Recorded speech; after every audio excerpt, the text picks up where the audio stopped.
Behold the latest military news update. This is AFP Community News, hosted by Rob Suzon every 12 noon, Mondays to Fridays. Only here on DWDD Armed Forces Radio. One AFP for a stronger Philippines.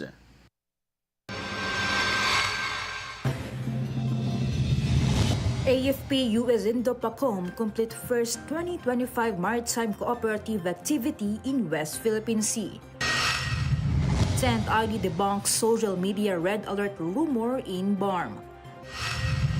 Lawmaker says over 3 billion pesos set aside this 2025 for West Philippine Sea infrastructure projects. DA expects food prices to ease soon as supply production recover.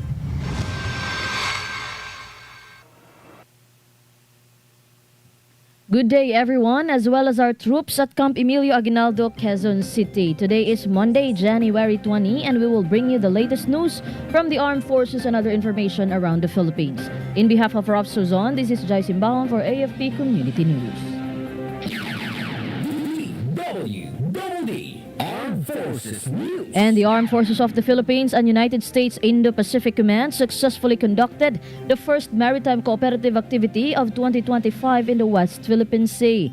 Philippine assets including the BRP Antonio Luna, BRP Andres Bonifacio, FA-50 fighter jets and search and rescue units joined U.S. assets such as USS Carl Vinson Carrier Strike Group, USS Princeton and F-18 Hornet aircraft in exercises like division tactics and dissimilar aircraft combat training.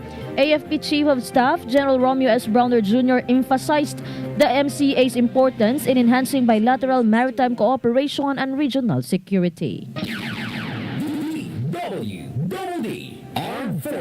And the 10th Infantry Division dismissed a viral social media message claiming widespread red alert status in BARM and Davao due to alleged threats from the Moro Islamic Liberation Front and Islamic State of Iraq and Syria or ISIS.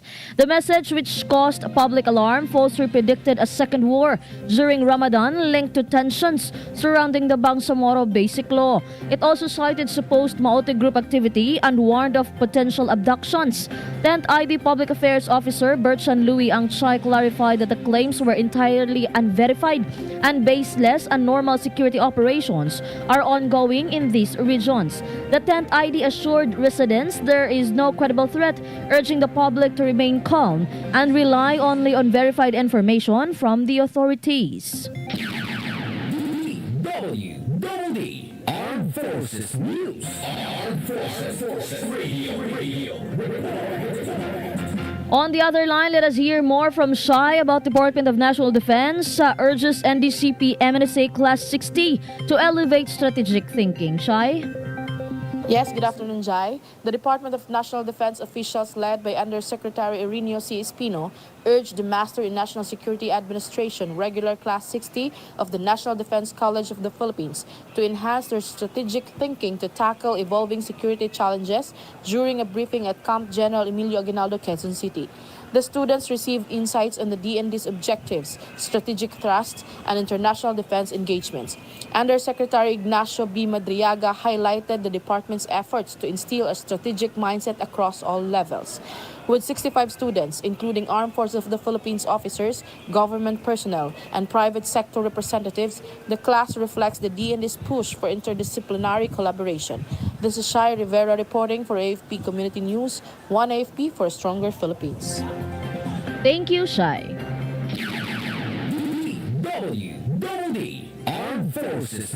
And residents of Talita in Maguindanao del Norte voluntarily surrendered 20 loose firearms to the 1st Mechanized Battalion as part of the intensified small arms and light weapons campaign. Lieutenant Colonel Robert Betita, 1st Mechanized Battalion Commander, said the surrendered weapons include sniper rifles, M14 and Garand rifles, grenade launchers, pistols, and ammunition. The turnover ceremony was witnessed by local officials and military leaders. Lieutenant General Antonio G. Naferrete, commander of the 6th Infantry Division, urged others to surrender unlicensed firearms amid the ongoing election gun ban.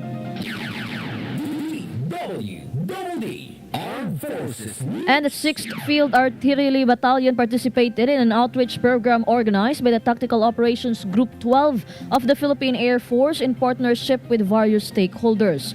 Held at Pangyungasan Elementary School in Datuudin, Sinsuat, Maguindanao del Norte, the event provided essential services to local residents, including free flu vaccination, circumcision, and haircuts. The program, which involved local government units, non-governmental organizations, and military personnel, aimed to strengthen community ties and support local development. The 6 FAB's participation emphasized the military's commitment to humanitarian assistance and nation building. DWDD Armed Forces News. Armed Forces Radio. More updates from BEA about Naval Reservists secure sinulog sa kabataan festivities in Cebu City. BEA? Yes, JHAI, Naval Reservists from the Naval Forces Reserve Eastern Visayas and the 821st Marine Company Reserve provided security and crowd management during the sinulog sa kabataan sa Dakbayan in Cebu City. Deployed along Osmeña Boulevard and Pantaleon de Rosario Street, the reservists work alongside other units of the Armed Forces of the Philippines and the Department of Interior and local government to ensure the safety of participants and spectators. The festive event featured 7 brass marching bands and 18 contingents and showcased colorful performances that delighted the crowd. This Beatrice reporting for AFP Community News, 1 AFP for a stronger Philippines. Thank you, BEA. DWDD Armed Forces News. And the Armed Forces of the Philippines has confirmed its readiness to assist in response efforts to the ongoing unrest at Mount Canlaon while also securing the upcoming midterm elections. AFP spokesperson Colonel Francel Margaret Padilla assured the public that the military has well-trained units for humanitarian assistance and disaster response. She emphasized that if the situation at Mount Canlaon worsens, the AFP is prepared to provide support to affected communities. The AFP remains in close coordination with the National Disaster Risk Reduction and Management Council and other agencies to ensure effective disaster management while securing the national elections.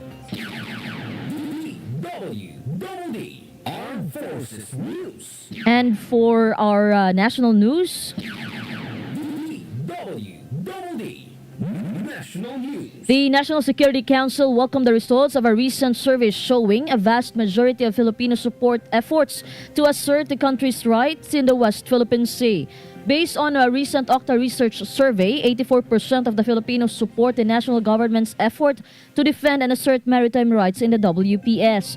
National Security Advisor Eduardo Años said the results showed widespread backing for the country's stance in the ongoing territorial dispute and signals a broad public engagement and understanding of the sea row. Años said this affirmation from the people reflects a shared commitment to protect our national sovereignty and territorial integrity. DWDD National News. Armed Forces Radio. From NOLCOM, let us hear some information from Joanne about Philippine Coast Guard continuous vigilant monitoring of Chinese Coast Guard vessels of 5901 and 3304. Joanne? The Philippine Coast Guard vessel BRP Gabriela Silang continues to diligently monitor the unlawful presence of the China Coast Guard vessel CCG 5901 known as the Monster Ship. The PCG has been conducting early radio challenges to remind the Chinese crew that their operations within the Philippines Exclusive Economic Zone breach the United Nations Convention on the Law of the Sea, to which they are a signatory, and blatantly violate the 2016 arbitral award that nullified their 9-dash line. Yesterday, January 19, BRP Gabriela Silang observed the relief and assumption of 2 Chinese Coast Guard vessels at approximately 3 p.m. CCG 5901 moved further away from the PCG vessel, while another vessel, CCG 3304, approached the coast of Zambales as of 9 p.m. CCG 5901 was monitored at an approximate distance of 95 nautical miles from the coast of Zambales, with CCG 3304 at 65 nautical miles. Although the monster ship has departed, it is important to note that CCG 3304, its replacement, remains larger than the largest PCG vessel. CCG 3304 measures 111 meters in length and 46 meters in width. Despite this, the 83-meter BRP Gabriela Silang continues to diligently fulfill its patriotic mission of challenging the unlawful presence of the Chinese Coast Guard. The PCG is dedicated to upholding international law and safeguarding the security of our maritime jurisdiction. This is John Sagalk reporting for AFP Community News, 1 AFP for Stronger Philippines. Thank you, Joanne. DWDD National News. The government has allocated 3.03 billion pesos this year to upgrade the airport and 2 shelter ports in the Kalayaan Island Group. Surigao del Sur 2nd District Representative Johnny Pimentel said the 3 projects were included in the General Appropriations Act for 2025. Pimentel said Congress has earmarked an additional 1.65 billion pesos to develop the Pag-asa Island Airport and an additional 300 million pesos for the shelter port. The lawmaker also mentioned that they have allocated an extra 1.08 billion pesos to construct the second phase of the Lawak Island Shelter Port. DWDD National News. And the government has secured 905.26 million US dollars or about 54 billion pesos from South Korea. This is to enhance the initial implementation of the Laguna Lakeshore Road Network project. The LLRN, one of the government's flagship infrastructure projects, is designed to help decongest traffic in Metro Manila and the Calabarzon area. The official development assistance loan was granted by the Seoul government through the Export-Import Bank of Korea. DWDD National News. Armed Forces Radio. Now let us hear a reporter on the ground about 4th ID installs its new commander. Go on for the details, Shah. JHAI 4th Infantry Division installed its new commander in a change of command ceremony at Camp Evangelista, Cagayan de Oro City. Brigadier General Consolito P. Yacla officially assumed leadership, succeeding Major General Jose Maria R. Cuerpo II. The incoming commander, a seasoned military leader and counterinsurgency strategist, pledged to intensify efforts to neutralize remaining threats while fostering peace and inclusivity in northern Mindanao and Caraga regions. Outgoing Major General Cuerpo retired after 39 years of service, leaving a legacy of dismantling key guerrilla fronts and declaring Surigao del Norte insurgency-free. This is Shain Araneta reporting for AFP Community News, 1 AFP for Stronger Philippines. Thank you, Shah. DWDD National News. And motorists will have to tighten their belts for another week. Fuel retailers announced a major pump price hike to mark the 3rd straight week of upward adjustments. In separate advisories, Chevron Philippines Incorporated and Shell Pilipinas Corporation said they will hike prices per liter of gasoline by 1 peso and 65 centavos and diesel by 2 pesos and 70 centavos. Meanwhile, kerosene will increase by 2 pesos and 50 centavos. DWDD National News. The Department of Human Settlements and Urban Development vowed to finish more than 4,700 Yolanda housing units by December this year. This is under the Yolanda Permanent Housing Project. Based on the DHSUD data, the National Housing Authority has already completed 53,917 units out of the 58,619 permanent housing requirements under YPHP. Out of the completed units, a total of 45,454 units are already occupied by beneficiaries. Last week, President Marcos led the ceremonial turnover of more than 3,500 housing units in Leyte. DWDD National News. Armed Forces Radio. And now let us hear more updates from Beth about Philippine Air Force Chief visits Lumbia Airport, highlights strategic direction and troops readiness. Beth? Philippine Air Force Commanding General Lieutenant General Arthur M. Acordora visited Lumbia Airport in Cagayan de Oro to connect with the troops and discuss the Air Force strategic direction under the focus of Philippine Air Force Command Trust.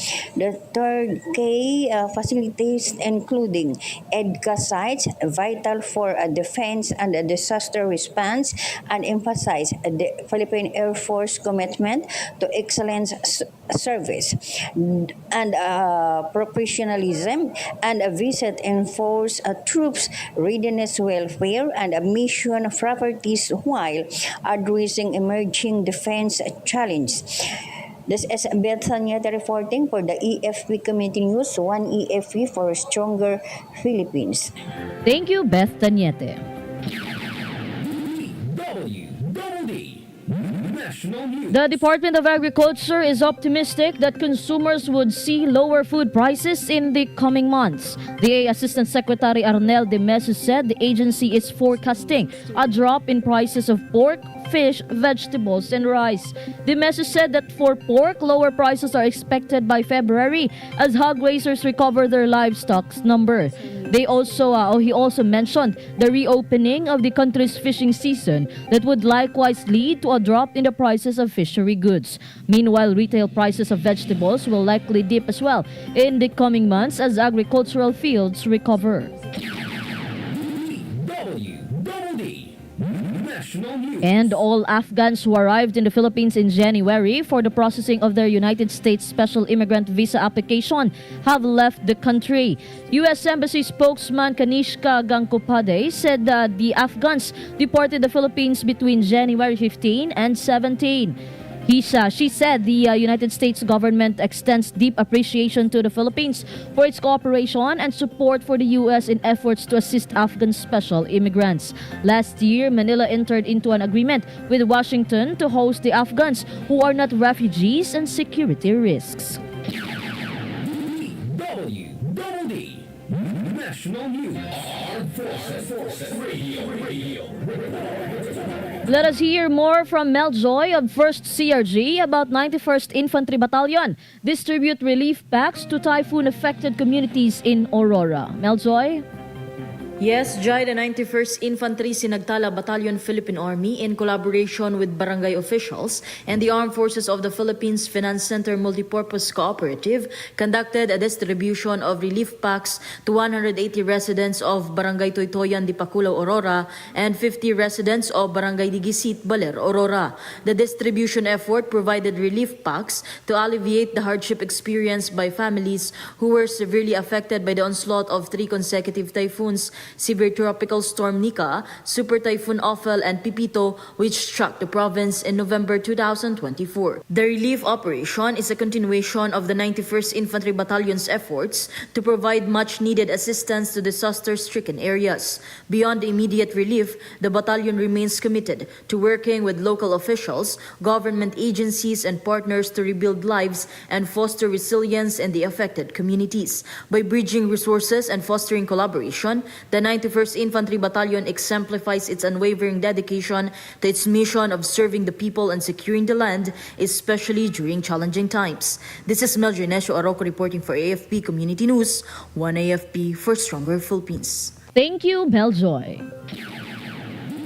DWDD National News. And the Philippines signed 2 agreements with a renewable energy company in the United Arab Emirates. This aims to further the country's renewable energy projects and investments. Philippine Ambassador to the UAE Alfonso Ver said the signing of the 2 agreements was a milestone in the growing bilateral relations between the Philippines and the UAE. The ambassador emphasized that the country is looking forward to the partnership with the UAE in renewable energy initiatives, as it will push sustainable development and will have significant economic impacts. And Baguio City Mayor Benjamin Magalong sees no reason to impose a lockdown after the city recorded its first monkeypox or mpox case. Magalong said they are conducting contact tracing to determine the patient's close contacts. However, the local chief said they are having difficulty because the close contact refuses to divulge more information. Magalong then urged the people to practice routine health protocols. The Baguio City Health Services Office also reported that the patient was released from isolation and is now recovering. DWDD National News. Armed Forces Radio. From Solcom, let us hear from Sena about 9th Civil Military Operations Battalion welcomes new members in Legazpi City. Sena? The 9th Civil Military Operations Battalion warmly welcomed 7 newly assigned personnel through traditional reception rites that embody the unit's rich heritage and camaraderie at Legazpi City.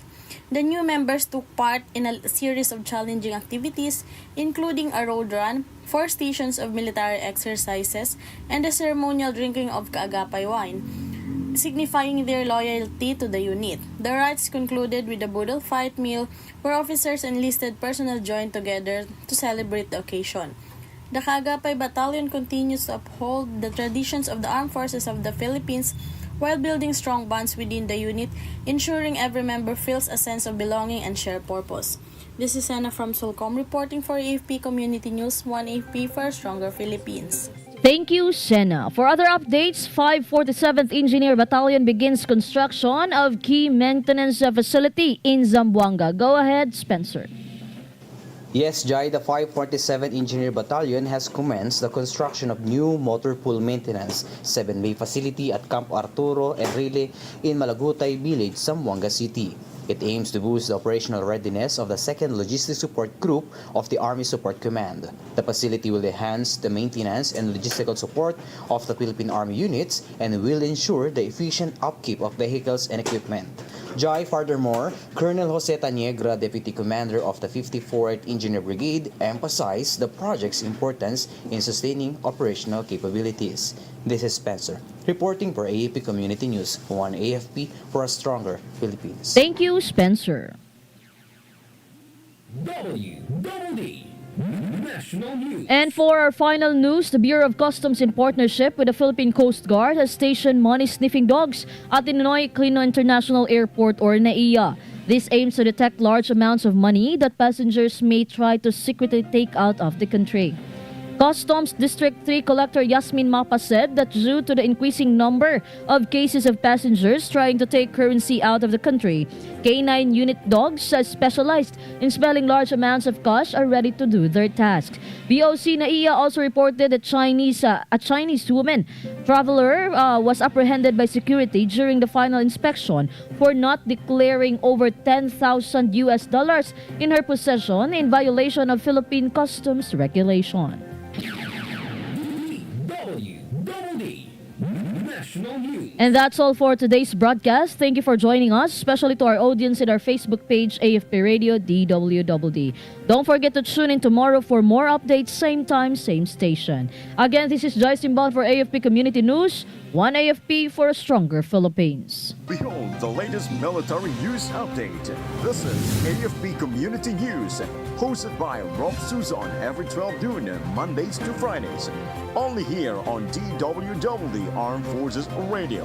1 AFP for a Stronger Philippines. Kayo ay nakatutok sa DWDD AFP Radio. Kami po ay kasapi ng KBP.